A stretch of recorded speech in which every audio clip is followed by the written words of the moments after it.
कर्ण द्वापर युग के महान योद्धा में से एक थे, लेकिन उनको मिला श्राप उनकी मौत का कारण बन गया।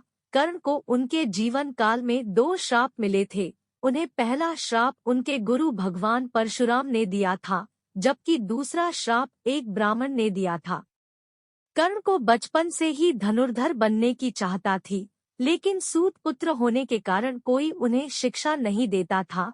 जब वह धनुर्विद्या सीखने के लिए गुरु द्रोणाचार्य के पास जाते हैं, तो वह भी कर्ण के सूत पुत्र होने के कारण उसे धनुर्विद्या देने से मना कर देते हैं। इससे कर्ण निराश होकर भगवान परशुराम के पास पहुंच जाते हैं, लेकिन भगवान परशुराम भी सिर्फ ब्राह्मणों को ही विद्या देते थे। अब कर्ण किसी भी तरह से धनुर्विद्या सीखना चाहता था, तो वह भगवान परशुराम से झूठ बोलता है कि वह ब्राह्मण है। भगवान परशुराम भी कर्ण को ब्राह्मण समझकर उसे शिक्षा देने लगते हैं।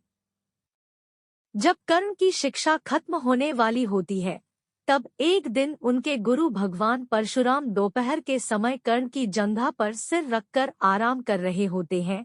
थोड़े समय बाद वहां एक बिच्छू आता है, जो कर्ण के जंघा पर काट लेता है। अब कर्ण सोचता है कि अगर वह हिला या बिच्छू को हटाने की कोशिश की तो गुरु परशुराम की नींद टूट जाएगी, इसलिए वह बिच्छू को हटाने की बजाय उसे डंक मारने देता है। कर्ण काफी समय तक बिच्छू के डंक से होने वाले दर्द को सहता रहता है।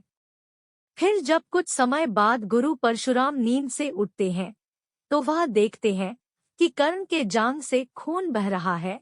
यह देखकर भगवान परशुराम गुस्से में कहते हैं, इतनी सहनशीलता सिर्फ किसी क्षत्रिय में ही हो सकती है।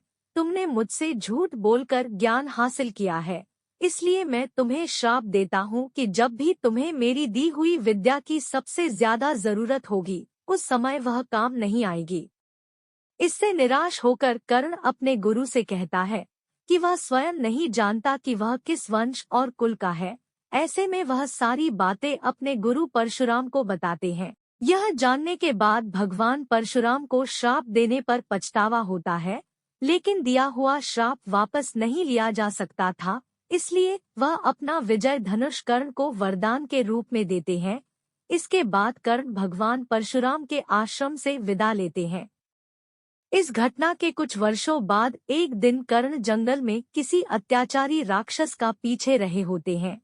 वह राक्षस को निशाना बनाते हुए उसे मारने के लिए बाण चलाते हैं, लेकिन राक्षस अचानक गायब हो जाता है और बाण दलदल में फंसी एक गाय को लग जाता है। बाण लगने से गाय की वहीं पर मौत हो जाती है। उस गाय का स्वामी एक ब्राह्मण होता है, जो गाय की दुर्दशा देखकर कर्ण को वहीं पर श्राप दे देता है। श्राप में ब्राह्मण कहता है कि जिस तरह तुमने एक असहाय गाय को मारा है, ठीक उसी तरह ही एक दिन तुम्हारी भी मृत्यु होगी। आगे चलकर इन दोनों श्राप का प्रभाव महाभारत के युद्ध में नजर आया। युद्ध के दौरान कर्ण के रथ का पहिया दलदल में फंस जाता है। जब कर्ण उसे निकालने के लिए रथ से उतरता है, तभी अर्जुन बाण चला देता है, जिससे कर्ण की मृत्यु हो जाती है।